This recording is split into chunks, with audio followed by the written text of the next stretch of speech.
Hi everyone, हमारी पिछली video में हम लोगों ने डिस्ट्रीब्यूटेड वर्जन कंट्रोल सिस्टम के कॉन्सेप्ट को समझा था और ये भी समझा था कि Git distributed version control system का एक टूल है।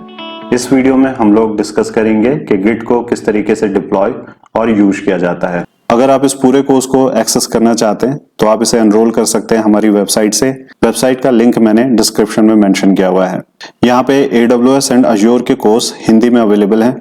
इंडिविजुअल कोर्सेज के अलावा यहाँ पे पैकेजेस भी अवेलेबल है जहाँ पे डिफरेंट सेट ऑफ कोर्सेज पे डिस्काउंट इंक्लूडेड है। तो वापस आते हैं अपने टॉपिक पे। तो जैसा कि हम लोग जानते हैं कि Git distributed version control system पे बेस्ड होता है और डिस्ट्रीब्यूटेड वर्जन कंट्रोल सिस्टम के केस में हमारे पास यहाँ पे मल्टीपल रिपोजिटरीज होती हैं। तो ये है हमारी सेंट्रल रिपोजिटरी, जिसे हम लोग रिमोट रिपोजिटरी भी बोल सकते हैं। और इसके अलावा हर एक डेवलपर के सिस्टम पे यहाँ पे लोकल रिपोजिटरी क्रिएटेड होती है। इस वीडियो में हम लोग फोकस करेंगे कि गिट की मदद से इस लोकल रिपोजिटरी को किस तरीके से क्रिएट किया जाता है। इसके बाद अगली वीडियो में हम लोग डिस्कस करेंगे कि रिमोट रिपोजिटरी को किस तरीके से क्रिएट किया जाता है। देन हम देखेंगे कि लोकल रिपोजिटरी से रिमोट रिपोजिटरी के अंदर सोर्स कोड को किस तरीके से पुश किया जाता है। लोकल रिपोजिटरी को क्रिएट करने के लिए सबसे पहले हमें गिट को डाउनलोड और इंस्टॉल करना है। गिट को डाउनलोड करने के लिए आप अपने ब्राउजर पे टाइप कर लीजिए git-scm.com/downloads। यहाँ पे आप देखेंगे कि डिफरेंट ऑपरेटिंग सिस्टम के लिए गिट इंस्टॉलर यहाँ पे अवेलेबल है। मेरे केस में मेरे लैपटॉप पे विंडोज ऑपरेटिंग सिस्टम डिप्लॉयड है, तो मैं डाउनलोड फॉर विंडोज पे यहाँ पे क्लिक कर लेता हूँ। Go ahead and click on it. उसके बाद मैं यहाँ से सिलेक्ट कर रहा हूँ 64 बिट फॉर विंडोज सेटअप और अभी आप देखेंगे कि इंस्टॉलर यहाँ पे डाउनलोड हो चुका है। इसके बाद इसे इंस्टॉल करने के लिए मैं इस पे क्लिक कर लेता हूँ और इस इंस्टॉलेशन के दौरान जो भी यहाँ पे डिफॉल्ट सेटिंग्स हैं इसे हम लोग यहाँ पे एज इट इज रहने देंगे। Click on next next next next.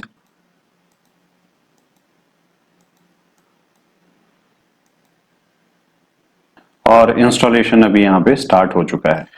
एक बार जब यहाँ पे इंस्टॉलेशन कंप्लीट हो जाता है, क्लिक ऑन फिनिश और उसके बाद हमें यहाँ पे कमांड प्रॉम्प्ट को ओपन करना है और यहाँ से हम गिट रिलेटेड कमांड्स को रन कर सकते हैं। तो सबसे पहले मैं यहाँ पे एक डायरेक्टरी क्रिएट करूंगा जिस डायरेक्टरी के अंदर हम अपने सोर्स कोड को स्टोर करेंगे। डायरेक्टरी क्रिएट करने के लिए जो कमांड होती है वो है mkdir। डायरेक्टरी का नाम है project1। Hit enter. इसके बाद मैं यहाँ पे टाइप कर रहा हूँ cd स्पेस project1 ताकि मैं इस फोल्डर के अंदर एंटर हो सकूं।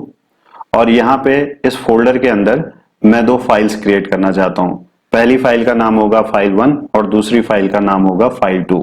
फाइल को क्रिएट करने के लिए जो कमांड मैं यहाँ पे यूज कर रहा हूँ वो है echo inverted comma start file1 data inverted comma closed और जो फाइल का नाम है वो है file1.txt। तो इस केस में सबसे पहले ये file1 नाम से एक txt फाइल यहाँ पे क्रिएट करेगा और इस फाइल के अंदर ये पर्टिकुलर कंटेंट जाके स्टोर हो जाएंगे। Hit enter. तो अभी हमने सक्सेसफुली एक फाइल यहाँ पे क्रिएट कर लिया है। लेट्स अज्यूम कि ये हमारी कोड फाइल है जिसके अंदर कोड पड़ा हुआ है। सिमिलरली मैं एक और फाइल यहाँ पे क्रिएट कर लेता हूँ और यहाँ पे इस फाइल का नाम होगा file2 और इस फाइल के अंदर जो डेटा पड़ा हुआ है वो है file2 डेटा। सिमिलरली मैं इसके नाम को भी यहाँ पे मॉडिफाई कर लेता हूँ। Hit enter. तो अभी दो फाइल्स यहाँ पे क्रिएट हो चुकी हैं। अगर मैं dir कमांड यहाँ पे टाइप करूं तो आप देख सकते हैं नंबर ऑफ फाइल्स यहाँ पे 2 शो हो रही हैं। अगर हम लोग file1 के कंटेंट को यहाँ पे देखना चाहते हैं तो उसके लिए जो कमांड हम यहाँ पे यूज कर सकते हैं वो है मोर देन फाइल का नाम जो कि है file1-txt। Hit enter. तो अभी आप देख सकते हैं कि file1.txt के अंदर ये पर्टिकुलर डेटा मेंशन्ड है। सिमिलरली अगर आप file2 के डेटा को देखना चाहते हैं तो सेम कमांड की मदद से हम file2 के कंटेंट्स को भी यहाँ पे देख सकते हैं। तो जो हमारा फोल्डर है इस पर्टिकुलर पाथ पे पड़ा हुआ है, मैं इसे यहाँ से कॉपी कर लेता हूँ। विंडोज एक्सप्लोरर पे आके इस पाथ को हम लोग पेस्ट कर लेंगे। Hit enter. तो आप देख सकते हैं कि file1 एंड file2 यहाँ पे रिफ्लेक्ट हो रही है।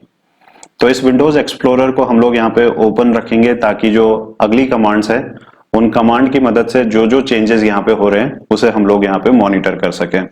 जैसा कि हम लोग जानते हैं कि गिट एक टूल है जिसकी मदद से हम लोग वर्जन कंट्रोल सिस्टम को यहाँ पे इम्प्लीमेंट कर सकते हैं। तो गिट की मदद से वर्जन कंट्रोल को मैनेज करने के लिए सबसे पहले जो कमांड हमें यहाँ पे रन करनी है वो है git init। git init command की मदद से हम लोग एम्प्टी वर्किंग डायरेक्टरी को यहाँ पे इनिशिएट कर सकते हैं।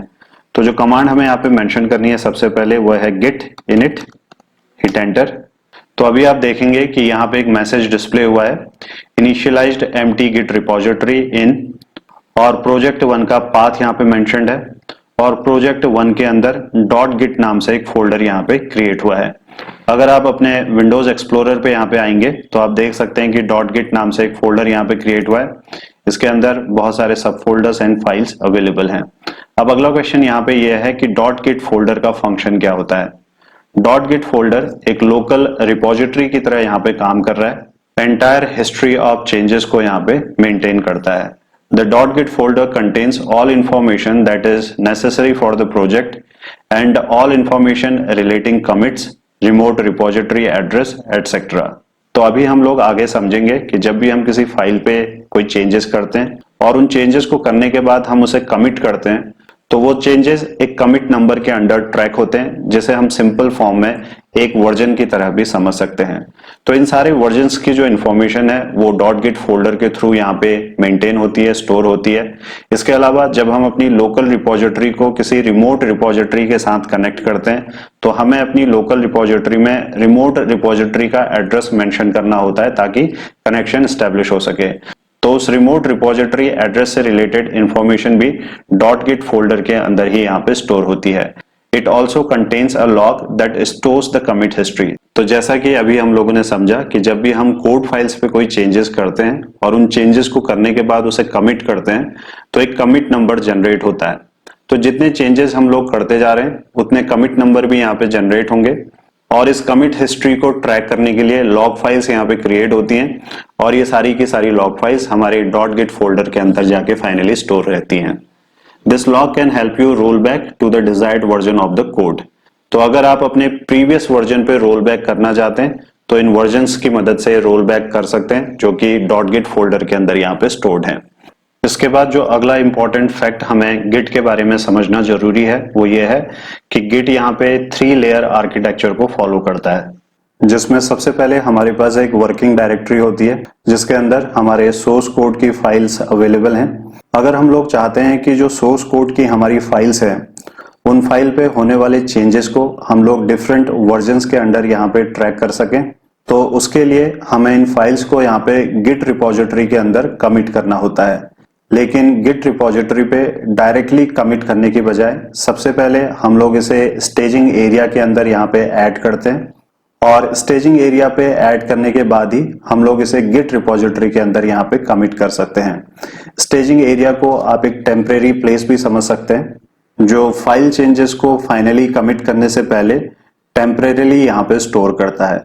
तो उस केस में डेवलपर के पास यहाँ पे ये ऑप्शन भी अवेलेबल है कि कमिट करने से पहले अगर वो अपनी चेंजेस को यहाँ पे रोल बैक करना चाहता है तो इजीली वो इसे यहाँ पे रोल बैक कर सकता है। तो एक बार जब हम अपने चेंजेस को यहाँ पे कमिट कर लेते हैं तो वो कमिट एक कमिट नंबर के अंडर यहाँ पे ट्रैक होता है। तो इस पूरे कॉन्सेप्ट को एक एग्जांपल की मदद से यहाँ पे करके देखते हैं ताकि हम बेहतर ढंग से इसे यहाँ पे विजुअलाइज कर सकें। तो सबसे पहले हमारे पास यहाँ पे एक वर्किंग डायरेक्टरी है जिसके अंदर हमने 2 फाइल क्रिएट किए हैं, फाइल 1 एंड फाइल 2। अब मैं इन फाइल्स पे होने वाले चेंजेस को यहाँ पे वर्जन कंट्रोल सिस्टम के थ्रू ट्रैक करना चाहता हूँ। तो इसके लिए सबसे पहले मैं इन फाइल्स को यहाँ पे स्टेजिंग एरिया पे ऐड करूंगा। स्टेजिंग एरिया पे फाइल्स को ऐड करने के लिए जो कमांड हम लोग यहाँ पे यूज करते हैं वो कमांड है git add, और अगर मैं यहाँ पे डॉट टाइप करता हूँ और डॉट टाइप करने के बाद अगर मैं एंटर यहाँ पे हिट करता हूँ तो उस केस में ये सारी की सारी फाइल्स को यानी फाइल 1 एंड फाइल 2 दोनों को यहाँ पे स्टेजिंग एरिया पे ऐड कर देगा। अगर हम लोग चाहते हैं कि केवल एक पर्टिकुलर फाइल को ही यहाँ पे स्टेजिंग एरिया पे ऐड करें तो इसकी जगह मैं फाइल का नाम भी मेंशन कर सकता हूँ। लेट्स से अगर मैं यहाँ पे मेंशन कर रहा हूँ फाइल 1 txt तो ये केवल फाइल 1.txt को ही स्टेजिंग एरिया पे ऐड करेगा।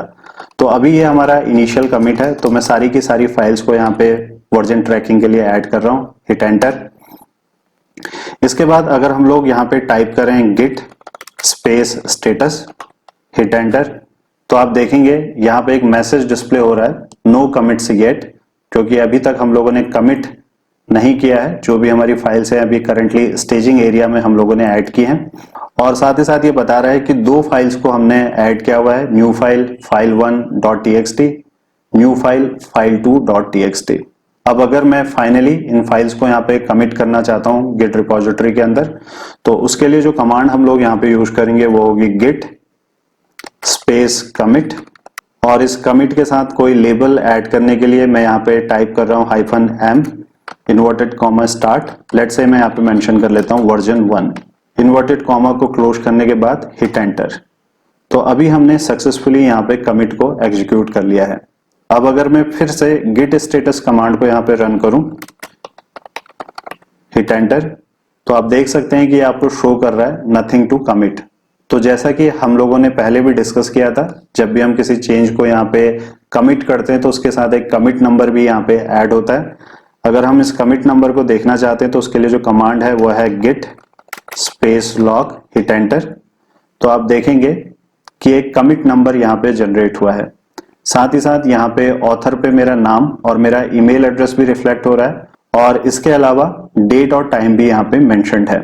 जो लेबल हम लोगों ने मेंशन किया था उस लेबल का नाम भी यहाँ पे रिफ्लेक्ट हो रहा है वर्जन 1। अगर आप फर्स्ट टाइम इस कमिट कमांड को यहाँ पे एग्जीक्यूट कर रहे हैं तो उस केस में हो सकता है कि ये आपको बोले कि सबसे पहले आप अपने नाम को यहाँ पे मेंशन कीजिए, जैसा कि यहाँ पे ऑथर पे मैंने अपना नाम और ईमेल एड्रेस मेंशन किया हुआ है। जब आप लोग इस नेम और ईमेल एड्रेस को मेंशन करेंगे उसी के बाद फिर आप अपने कमिट कमांड को यहाँ पे एग्जीक्यूट कर सकते हैं, ताकि ये ट्रैक कर सके कि ये जो भी चेंजेस किए हैं वो यहाँ पे किसने किए हैं। तो जब आप कमिट कमांड को यहाँ पे रन करेंगे तो साथ ही साथ ये आपको कमांड का फॉर्मेट भी डिस्प्ले करेगा और सेम फॉर्मेट पे आप अपनी कमांड को यहाँ पे रन कर सकते हैं, ताकि आप एज ए ऑथर अपने नेम और ईमेल एड्रेस को यहाँ पे मेंशन कर सकें। लेट्स अज्यूम कि जो अब डेवलपर है वो फाइल1 और फाइल2 पे कुछ चेंजेस यहाँ पे करना चाहता है। तो इसके लिए आप अपने विंडोज एक्सप्लोरर पे आ जाइए। फाइल1 को मैं यहाँ पे ओपन कर रहा हूँ, तो मैं यहाँ पे कुछ चेंजेस कर लेता हूँ और यहाँ पे मैं मेंशन कर रहा हूँ वर्जन 2 और इसके बाद आप इसे यहाँ पे सेव कर लीजिए। सिमिलरली फाइल2 पे भी मैं यहाँ पे कुछ चेंजेस कर रहा हूँ और यहाँ पे मैं मेंशन कर लेता हूँ वर्जन 2 और इस फाइल को भी मैं यहाँ पे सेव कर लेता हूँ। अगर मैं इन चेंजेस को यहाँ पे कमिट करना चाहता हूँ तो सबसे पहले मुझे इन्हें ऐड करना पड़ेगा स्टेजिंग एरिया पे, देन फाइनली जाके फिर मैं इसे कमिट कर सकता हूँ। इसे कमिट करने के लिए आप वापस आइए कमांड प्रॉम्प्ट पे। तो सबसे पहले मैं यहाँ पे स्टेटस चेक करना चाहता हूँ। सो जो कमांड होगी वो होगी Git space status hit enter.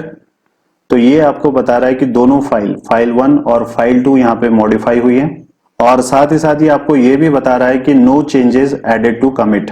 अगर हम लोग इन चेंजेस को यहाँ पे कमिट करना चाहते हैं तो उसके लिए हमें इन कमांड्स को यहाँ पे यूज करना पड़ेगा। सबसे पहले हमें इसे ऐड करना है, ऐड करने के बाद फिर हम इसे कमिट कर सकते हैं। तो इसे ऐड करने के लिए जो कमांड मैं यहाँ पे यूज करूंगा वो है गिट स्पेस ऐड।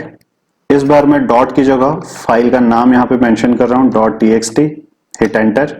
और इसके बाद अगर मैं गिट स्टेटस कमांड को रन करता हूँ तो आप देखेंगे फाइल1 पे ये मेंशन कर रहा है चेंजेस टू बी कमिटेड, लेकिन फाइल2 पे यहाँ पे डिस्प्ले हो रहा है changes not staged for commit.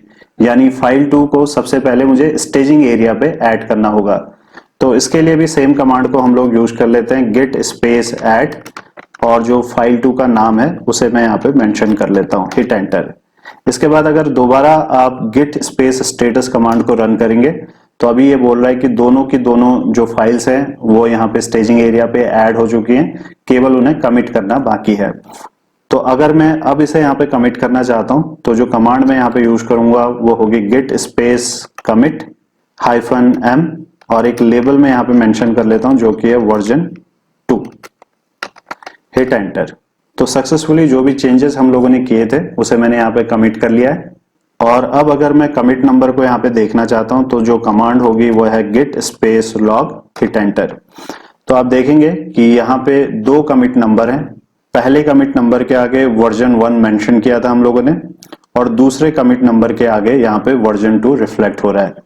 जो लेबल अभी हमने यहाँ पे मेंशन किया है as a version 1 and version 2, ये आप अपने कन्वीनियंस के हिसाब से कुछ भी यहाँ पे मेंशन कर सकते हैं। मेन चीज है यहाँ पे कमिट नंबर जो यहाँ पे सिस्टम जनरेटेड है। अभी आप यहाँ पे देखेंगे कि कमिट नंबर के आगे हेड मेंशन्ड है, तो इसका मतलब ये है कि जो हमारी फाइल का करंट वर्जन है वो वर्जन 2 है। तो इस वीडियो में हम लोगों ने देखा कि लोकल रिपोजिटरी को किस तरीके से सेटअप किया जाता है। अगली वीडियो में हम लोग लोकल रिपोजिटरी पे कुछ और गिट कमांड्स को यहाँ पे एग्जीक्यूट करके देखेंगे ताकि इस कॉन्सेप्ट को हम लोग और बेहतर ढंग से विजुअलाइज कर सकें। आई होप आपको ये टॉपिक समझ में आया हो। अगली वीडियो में मिलते हैं। Thank you.